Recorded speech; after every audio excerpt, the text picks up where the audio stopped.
Stars, I'm a fool for your love. আসসালামু আলাইকুম, আমি কাফি আছি আপনাদের সঙ্গে। আজকে আমাদের ভিডিওর টপিক হচ্ছে কিভাবে আমরা আইফোনের ক্যামেরা রোল থেকে ভিডিও ফাইল ট্রান্সফার করব কম্পিউটারে। সো এটা খুব সহজ একটা মেথড। এর আগে আমি আপনাদেরকে দেখাইছিলাম কিভাবে কম্পিউটার থেকে আইফোনে ভিডিও ফাইল ট্রান্সফার করতে হয়। সো আজকে এটা দেখাবো।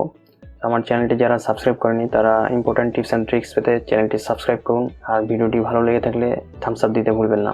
সো প্রথমে আমরা এটা হচ্ছে ভিএলসির মাধ্যমে ট্রান্সফার করবো। সো আমরা ভিএলসি কীভাবে ইনস্টল করতে হয় সেটা এর আগের ভিডিওতে দেখাইছিলাম। সো প্রথমে অ্যাপ স্টোরে যেয়ে ইনস্টল করলে এটা ইনস্টল হয়ে যাবে। সো আপনারাও ইনস্টল করে নেবেন। সো আমরা প্রথমে ফটোসে যাব। ফটোসে যাওয়ার পর এটা হচ্ছে আমাদের ভিডিও ফাইল, এই ফাইলটাকে ট্রান্সফার করব। সো এটাকে সিলেক্ট করলাম, সিলেক্ট করে সেভ টু ফাইলসে যাবো। ওখানে অনেকগুলো অপশন চলে আসছে, কোনটাতে সেভ করব। ভিএলসিতে সেভ করলে ভিএলসিতে ফাইলটা চলে গেল। এখন ভিএলসিতে ঢুকে, এটা হচ্ছে আমাদের ভিএলসি ফাইল।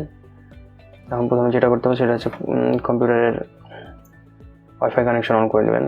আমার ওয়াইফাই কানেকশন অন আছে।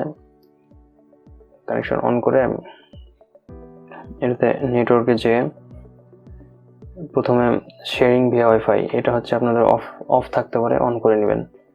এখানে যে আইপি অ্যাড্রেসটা দেখছেন, এটা হচ্ছে আইপি অ্যাড্রেস। সো এটা ব্রাউজারে প্রথমে ব্রাউজারে যেয়ে সার্চ করবেন আইপি অ্যাড্রেসটা।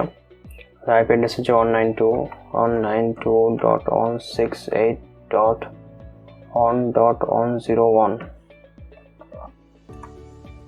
এটা হচ্ছে আমাদের আইপি অ্যাড্রেস। সার্চ করলে এখানে অপশন চলে আসবে।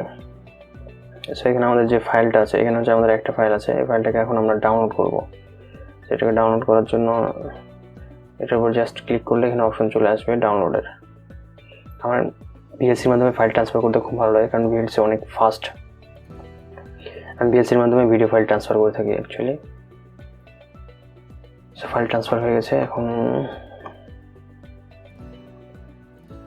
এখন ডাউনলোডে যে আমাদের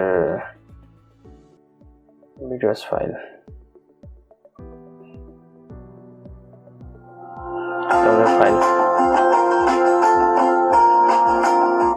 সো আপনারা এইভাবে ফাইল ট্রান্সফার করতে পারেন, খুবই সহজ একটা মেথড। আজকের ভিডিও পর্যন্তই। আল্লাহ হাফেজ।